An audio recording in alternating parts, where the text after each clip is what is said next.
नमस्कार, बहुत स्वागत है आपका। मैं हूं रेनू और चलिए एक बार फिर से सीधे रुक करेंगे भोपाल का मिंटो हॉल में, जहां पर मुख्यमंत्री शिवराज सिंह चौहान मौन व्रत में शामिल हुए और इस दौरान तमाम जो मंत्रीगण हैं वो भी मौजूद हैं। और साथ ही एक और तस्वीर आपको कुछ ही देर में दिखाएंगे इंदौर की भी, जहां पर ज्योतिरादित्य सिंधिया भी मौन उपवास कर रहे हैं।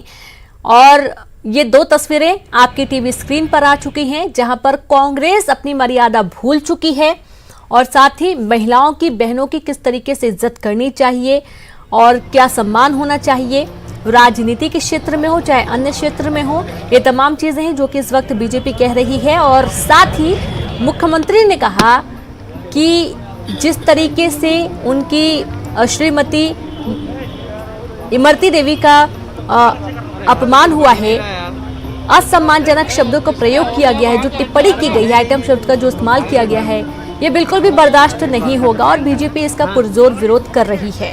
वहीं दूसरी तरफ देखा जाए तो ज्योतिरादित्य सिंधिया भी लगातार इसका विरोध कर रहे हैं। उनका ये कहना है कि इमरती देवी ने बहुत मेहनत की है, अपने व्यक्तित्व में निखार के साथ साथ उन्होंने अपनी राजनीति में जो पहचान बनाई है वो उनकी मेहनत का ही नतीजा है। और इस तरीके से उनके खिलाफ जो शब्दों का उपयोग किया गया है वो बहुत ही ज्यादा निंदनीय है और इसका विरोध भी किया जा रहा है। तो मिंटो हॉल में बड़ी संख्या में महिलाएं वहां पर मौजूद हैं और महिलाओं के हाथों में एक एक तख्तियां भी दी गई हैं, जिसमें स्लोगन लिखे गए हैं महिलाओं के सम्मान को लेकर, बहनों के सम्मान को लेकर। दो तस्वीरें आपके टीवी स्क्रीन पर। चूंकि इस वक्त मौन व्रत चल रहा है, 2 घंटे का तकरीबन ये मौन व्रत है और यही कारण है कि सभी लोग शांत हैं। लेकिन इसके पहले न्यूज 18 से गृह मंत्री नरोत्तम मिश्रा ने भी बातचीत की थी, जिसमें उन्होंने कहा है कि क्या सोनिया गांधी और प्रियंका गांधी इस पूरे मामले पर कोई एक्शन लेंगी, क्या वे अपने कांग्रेस के सीनियर लीडर के खिलाफ कार्रवाई करेंगी, क्योंकि जिस तरीके से असम्मानजनक शब्दों का प्रयोग किया गया है वो बिल्कुल भी बर्दाश्त नहीं है। खुद महिला होने के नाते क्या वो अपने सीनियर लीडर के खिलाफ कोई कार्रवाई करेंगी या नहीं। तो ये सवाल वाकई में उठता है, क्योंकि जिस तरीके से कमलनाथ ने बयान दिया है वो बहुत आश्चर्यजनक है। हालांकि ऐसे शब्दों का प्रयोग कई बार हमने देखा है, आइटम शब्द नहीं बल्कि कई सारे ऐसे शब्द हैं जिनका उपयोग किया गया है। छोटे क्षेत्र के जो नेतागण होते हैं वो भी ऐसे शब्दों का इस्तेमाल करते हैं जो कि बिल्कुल बर्दाश्त नहीं किया जा सकता है। महिलाओं के खिलाफ वो शब्द होते हैं। लेकिन जब आप प्रदेश की कमान संभाल चुके हैं, मुख्यमंत्री पद पर वे रह चुके हैं और पीसीसी अध्यक्ष हैं, उसके बाद किसी महिला के खिलाफ, वो भी वो महिला जो कि प्रदेश की एक मंत्री है, चाहे वो आम महिला हो चाहे वो खास महिला हो, कोई भी महिला हो, उनके खिलाफ ऐसे शब्दों का प्रयोग जब एक सीनियर लीडर करे तो वाकई में सवाल खड़े होते हैं, क्योंकि बहुत बड़ी संख्या में फॉलोअर्स होते हैं। और यदि ये मानसिकता परोसी जाएगी जनता के सामने तो कहीं ना कहीं इसके विपरीत एक रिएक्शन भी देखने को मिलेगा और वो महिलाओं के खिलाफ देखने को मिलेगा, क्योंकि कहीं ना कहीं समाज में जो बड़े लीडर होते हैं जैसा वो बयान देते हैं वैसी मानसिकता लोगों के अंदर आती है। और यही कारण है कि इसका पुरजोर विरोध बीजेपी इस वक्त कर रही है। 2 तस्वीरें आपकी टीवी स्क्रीन पर हैं, जहां पर कमलनाथ के बयान के विरोध में अब बीजेपी ने मोर्चा खोल दिया है और साथ ही बीजेपी ने चुनाव आयोग में शिकायत भी दर्ज कराई है और उन्होंने मांग की है शिकायत के माध्यम से कि कमलनाथ की जो चुनावी रैलियां हैं, चुनावी प्रचार प्रसार है, इस पर रोक लगाई जाए। तो देखना होगा कि चुनाव आयोग इस पर किस तरीके से एक्शन लेता है। और उसके पहले ये 2 तस्वीरें आपकी टीवी स्क्रीन पर हैं। एक तस्वीर है इंदौर की और साथ ही दूसरी तस्वीर है भोपाल की। हमने आपको तस्वीरें दिखाई और तस्वीरों में आप देखिए महिलाएं भी मौजूद हैं। महिलाओं ने तख्तियां ले रखी हैं जिसमें स्लोगन लिखे हुए हैं महिलाओं के सम्मान के लिए, महिलाओं के अधिकार के लिए। और महिलाएं जिस तरीके से सदियों से देखा जा रहा है कि जो भी महिला आगे बढ़ जाती है उसको पीछे खींचने की कोशिश की जाती है, तो महिलाओं के आत्मसम्मान की बात है और ये भी एक बहुत बड़ा मुद्दा प्रदेश में बन चुका है।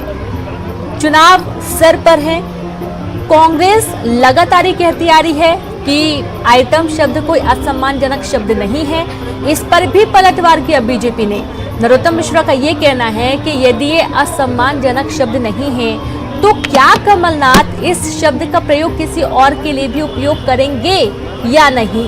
और साथ ही वो नहीं मानते हैं, लेकिन बीजेपी पार्टी और आम जनता ये मानती है कि ये असम्मानजनक शब्द है। और ये हर कोई कह रहा है कि आइटम शब्द कोई बहुत अच्छा शब्द नहीं है और ना ही ये असम्मानजनक शब्द है, ये बहुत ही घटिया शब्द है। जिसका इस्तेमाल कतई नहीं किया जाना चाहिए किसी भी महिला के लिए। और इसका पुरजोर विरोध इस वक्त बीजेपी कर रही है। पूरे प्रदेश में इसके विपरीत विरोध प्रदर्शन के सुर ऊंचे हो रहे हैं। खासतौर पर महिलाओं के अंदर आक्रोश देखा जा रहा है। कुछ महिलाओं ने भी इसको एक्शन में लिया है और विरोध के चलते महिलाएं भी बीजेपी के जो मिंटो हॉल में कार्यक्रम है उसमें शामिल होने पहुंची है।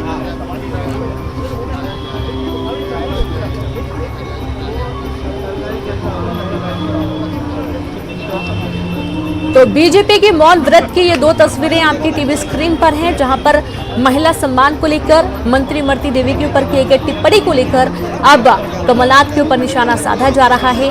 और सबसे बड़ी बात आश्चर्य की ये है कि कमलनाथ जी जो कि इतने सीनियर लीडर हैं, उनसे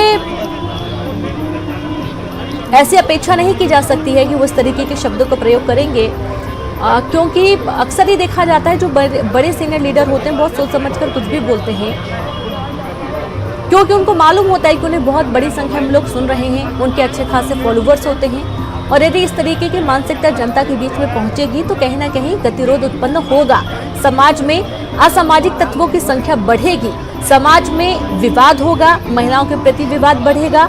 और इन चीज़ों पर रोक लगाने के लिए बीजेपी ने आज मौन व्रत किया है। दो तस्वीरें जहां पर एक तरफ ज्योतिरादित्य सिंधिया ने भी मौन व्रत किया और दूसरी तरफ मिंटो हॉल भोपाल में मुख्यमंत्री शिवराज सिंह चौहान, बीजेपी प्रदेश अध्यक्ष विष्णुदत्त शर्मा और साथ ही गृह मंत्री नरोत्तम मिश्रा, तुलसीराम सिलावट और अन्य मंत्री भी यहां पर मौजूद हैं।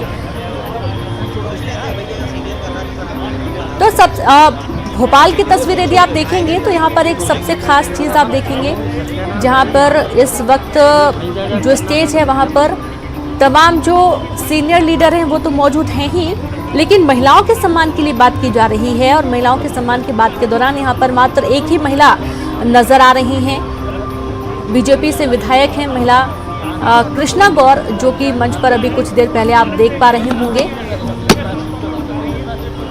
बाकी केंद्रीय मंत्री जो महिला मंत्री हैं उनके भी नाम यहाँ पर पोस्टर लगे हुए हैं, बड़ी बड़ी तस्वीरें हैं। केंद्रीय मंत्री निर्मला सीतारमण, स्मृति ईरानी की भी फोटो लगी हुई है, लेकिन कृष्णा गौर के अलावा यहाँ पर अभी कोई भी और बड़ा चेहरा नजर नहीं आया है। तो सब मिलकर विरोध कर रहे हैं। कमलनाथ पर बीजेपी लगातार हमला बोल रही है। इमरती देवी ने भी हमला बोला। इमरती देवी का ये कहना है कि बंगाल से कमलनाथ आए हुए हैं और इस वजह से उन्हें मध्य प्रदेश की सियासत नहीं मालूम है, मध्य प्रदेश की संस्कृति से वे वाकिफ नहीं हैं, वो तो मुख्यमंत्री बनने के लिए मध्य प्रदेश आए हुए हैं।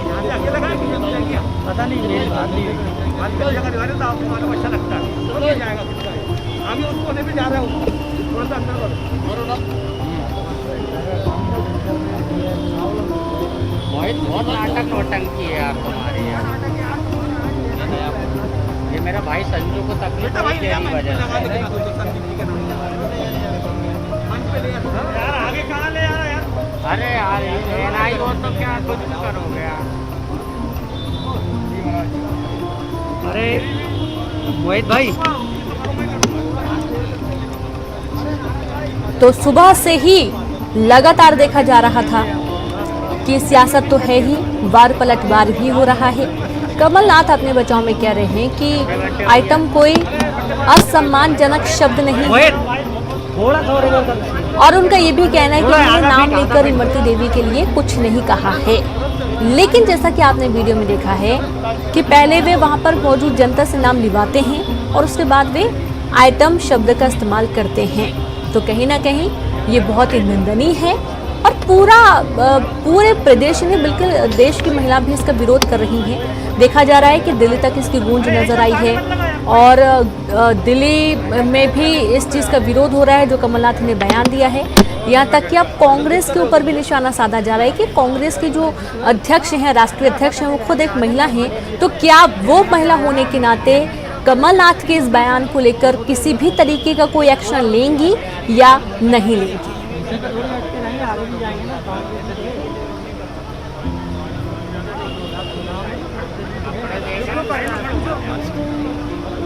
तो जैसा कि आपने कुछ देर पहले देखा था, इमरती देवी की तस्वीर हमने दिखाई थी जब वे काफ़ी भावुक हो गई थी। और जाहिर सी बात है उन्होंने शुरुआत अपनी कांग्रेस से की, कांग्रेस से उन्हें अपनी राजनीति की शुरुआत की है। महिला सरपंच के बाद हुए मंत्री के सफ़र तक उन्होंने मंत्री पद का सफ़र उन्होंने तय किया और बहुत ही मेहनत के साथ उन्होंने अपने आप को इस मुकाम तक पहुंचाया है। और उसके बाद वे सीनियर लीडर जिन्होंने उनका स्ट्रगल देखा है, वो जब इस तरीके के शब्दों का प्रयोग करेंगे, भले राजनीति और एक अपना अलग जुड़ाव, अलग अलग दोनों विषय होते हैं, तो राजनीति में आज वो बीजेपी में शामिल हो चुके हैं, बीजेपी मंत्री हैं बीजेपी में, और यदि उनके खिलाफ ऐसे शब्दों का प्रयोग किया जाएगा तो जाहिर सी बात है कि उनको बुरा लगेगा और उनका दुख फूट पड़ा, उनके आंसू निकल पड़े। उन्होंने भी कमलनाथ पर निशाना साधा। हालांकि इमरती देवी बहुत ही बेबाक नेत्री हैं, वे जब भी बोलती हैं बिल्कुल खुलकर बोलती हैं, बिना किसी हिचकिचाहट के वो अपनी बात रखती हैं। चाहे फिर वो सिंधिया का समर्थन करना हो, चाहे वो कांग्रेस के खिलाफ टिप्पणी करना हो या बीजेपी के खिलाफ टिप्पणी करना हो। जब वे कांग्रेस में थी तो वे कांग्रेस और बीजेपी जो सही गलत होता था साफ तौर पर बात रखती थी, और आज वो बीजेपी के साथ हैं तो वे बीजेपी में भी मुख्यमंत्री को भी सीधे तौर पर बोल देती हैं कि आप लोग जो भी विकास के काम करिए, सच्चे नारियल फोड़िए, झूठे नारियल मत फोड़ दीजिएगा। तो यहाँ से आप ये समझ सकते हैं कि इमरती देवी कितनी बेबाक महिला हैं, नेत्री हैं, और फिलहाल वो महिला बाल विकास मंत्री हैं मध्य प्रदेश में। तो उनके खिलाफ किए गए अपमानजनक शब्दों के खिलाफ आज बीजेपी पूरे प्रदेश में जिला स्तर से लेकर आप देख रहे हैं राजधानी भोपाल, मिनी मुंबई, इंदौर में भी इसका विरोध किया जा रहा है।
तो आपको ये 5 तस्वीरें हम दिखा रहे हैं। ये 5 तस्वीरें हैं इस पूरे सियासी बवंडर की, जहां पर पहली तस्वीर आप देख पा रहे होंगे जब कमलनाथ मंच पर थे, उन्होंने मर्यादा लांघ दी और उन्होंने इमरती देवी के लिए असम्मानजनक शब्दों का प्रयोग किया। उन्होंने आइटम शब्द का प्रयोग किया, जिसके चलते ये पूरा सियासी बवाल उठा हुआ है।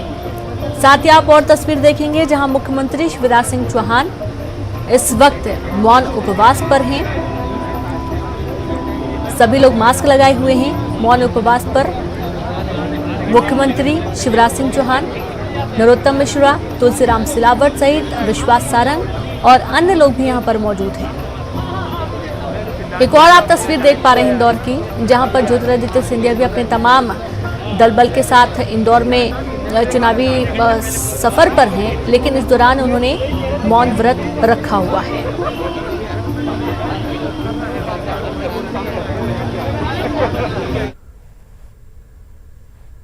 तो इस पूरे कार्यक्रम पर लगातार नजर बनी रहेगी। वक्त एक छोटे से ब्रेक का है, हम जल्द हाजिर होंगे।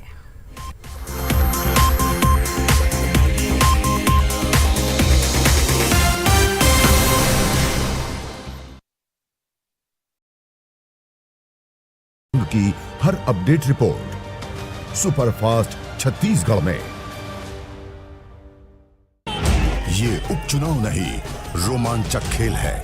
इस मैच में आरोपों की रेलम पेल है। पराए हुए अपने, अपने हुए पराए। कई घर छोड़ गए, कई लौट के आए। 24 के चुनाव पर है देश की निगाहें। किसकी होगी वाह वाह, कौन भरेगा आहें। दिल थाम कर बैठिए, 24 की चकल्लस।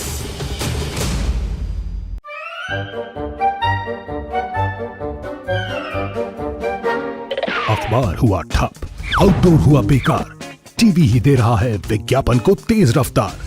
करोड़ों दर्शकों तक न्यूज 18 पहुंचाएगा आपका एड। न्यूज 18 की टीम दमदार बनाएगी आपका एड शानदार। जल्दी कीजिए, कहीं छूट न जाए ये सुनहरा मौका।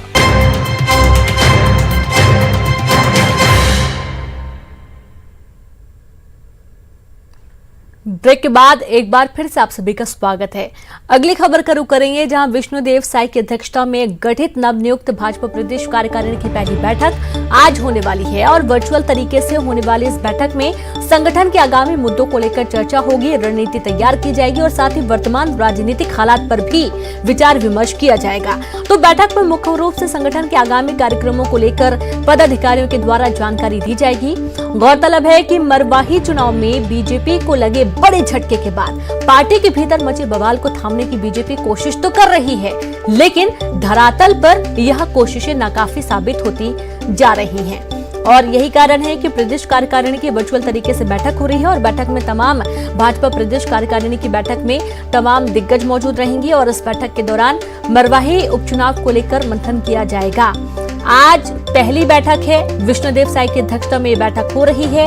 वर्चुअल तरीके से पूरी बैठक होगी जिसमें संगठन के आगामी मुद्दों को लेकर चर्चा होनी है। और ज्यादा जानकारी के साथ संवाददाता अवधेश जुड़ गए हैं। अवधेश, जिस तरीके से पार्टी को झटका लगा, पूरे इस बवाल को थामने की कोशिश भी की जा रही है, लेकिन एक के बाद एक विफलताएं नजर आ रही हैं और आज होने वाली इस बैठक में क्या कुछ खास होने वाला है अवधेश? देखिए, सबसे पहली बात कि लंबे इंतजार के बाद विष्णुदेव साई ने अपने टीम का ऐलान किया। टीम के ऐलान के साथ ही प्रदेश भर में, चाहे सरगुजा हो या फिर दुर्ग हो, नांदगांव हो या राजधानी रायपुर हो, सभी जगह बीजेपी के भीतर की कला धरातल पे आ गई और कई जगह पे पुराने नेताओं ने खुल के बयानबाजियां की। नई कार्यकारिणी में कई पुराने दिग्गजों को दरकिनार कर दिया गया, कई की छुट्टी कर दी गई। अब इन तमाम चीजों के बाद जब नई कार्यकारिणी बनी है तो नई कार्यकारिणी की पहली बैठक आज वर्चुअली रखी गई है, जिसमें न केवल संगठन के आगामी रणनीति बल्कि मौजूदा राजनीतिक स्थिति पे भी विस्तार से चर्चा की जाएगी। दो चीजों पे, एक तो प्रदेश की राजनीति किस तरह से सत्ताधारी दल को कैसे जवाब देना है बीजेपी को, और दूसरा कि बीजेपी के भीतर जो इंटरनल जो उठापटक की जो स्थिति बनी हुई है उसे कैसे थामा जाए, कार्यकर्ताओं की भूमिका क्या हो, पदाधिकारियों की भूमिका क्या हो, इन तमाम चीजों पे विस्तार से चर्चा की जाएगी। जी बिल्कुल, शुक्रिया आपका अवधेश तमाम जानकारी के लिए। तो आज होने वाली बैठक काफी महत्वपूर्ण है, जहां पर संगठन के आगामी मुद्दों को लेकर चर्चा होनी है और वर्चुअल तरीके से पूरी बैठक होगी। और आपको बता दें कि काफी समय के बाद ये पहली बैठक नवनियुक्त भाजपा के जो संगठन में मौजूद हैं उनके साथ होने वाली है और नवनियुक्त भाजपा प्रदेश कार्यकारिणी की पहली बैठक काफी महत्वपूर्ण हर तरीके से देखी जा रही है।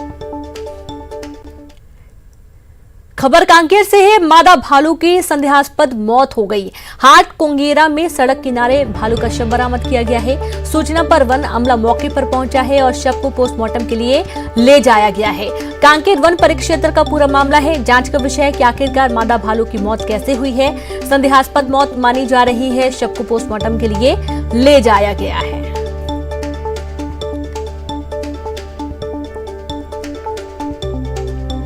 तो चूंकि जंगली जीवों की संख्या बहुत कम है और यही कारण है कि इनको अब संरक्षण इनका बहुत जरूरी है। हाट कुंगेरा में भालू की शव बरामद होने के बाद पूरा मामला जांच का विषय बना हुआ है।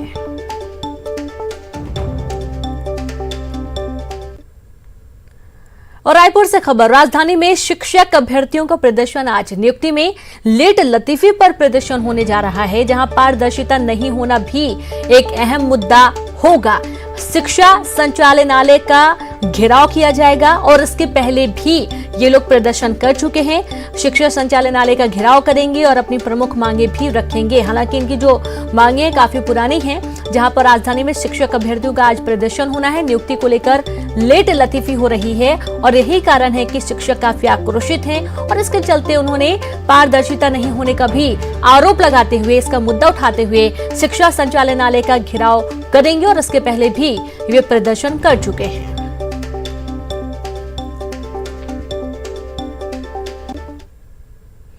जगदलपुर से खबर है, जहां पर शहर के 3 वार्डों को मिली राहत। जहां कंटेनमेंट जोन घोषित, तीनों वार्डों को किया गया मुक्त। 5 दिन पहले घोषित किया था कंटेनमेंट जोन। मोतीलाल, स्वामी विवेकानंद और चंद्रशेखर वार्ड को किया गया था मुक्त। होम आइसोलेट, लोग घरों में ही रहेंगे, कलेक्टर ने आदेश जारी किए हैं। और कहीं न कहीं लोगों को थोड़ी राहत भी हो गई। कंटेनमेंट जोन घोषित तीनों वार्डों को मुक्त कर दिया गया है। हालांकि यहाँ पर जब मामले बहुत ज्यादा थे तो इन तीन वार्डों को कंटेनमेंट जोन घोषित कर दिया गया था। ना लोग यहाँ पर आ सकते थे, ना यहाँ से जा सकते थे। तमाम जो सुख सुविधाएं थी वो उनको घर तक पहुंचाई जा रही थी। होम आइसोलेशन की व्यवस्था की गई है। 5 दिन पहले ही कंटेनमेंट जोन यहाँ घोषित किया गया था।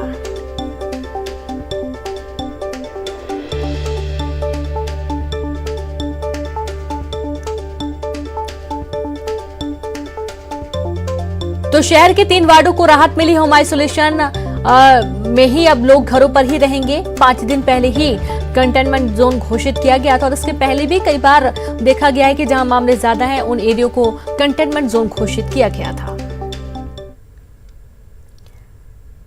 कोरोना का कहर लगातार जारी है। बात करें छत्तीसगढ़ की तो कोरोना का कहर देखने को मिला। 24 घंटे में 1894 नए मामले सामने आए हैं और बलरामपुर से सबसे ज्यादा 189 मामले, माफ कीजिएगा 179 मामले सामने आए हैं।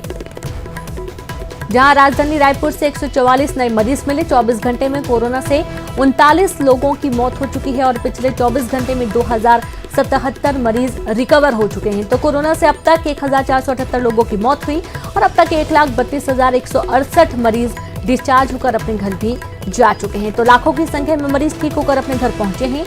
कई लोगों की मौत हुई है। 24 घंटे में 1894 नए मामले सामने आए हैं।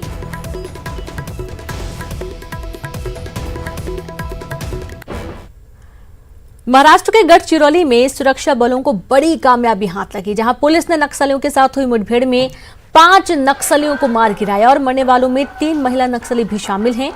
सुरक्षा बलों और नक्सलियों के बीच कासनेली के जंगल में मुठभेड़ हुई थी और इस मुठभेड़ में 5 नक्सलियों को पुलिस जवानों ने मार गिराया है, जिनमें 3 महिला नक्सली भी मारी गई हैं।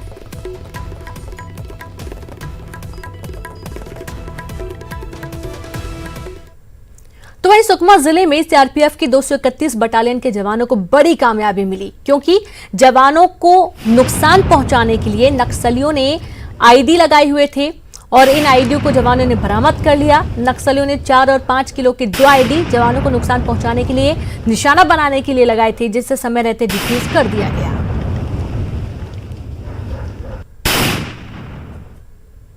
और इसी के साथ इस बुलेटिन में इतना ही। नमस्कार।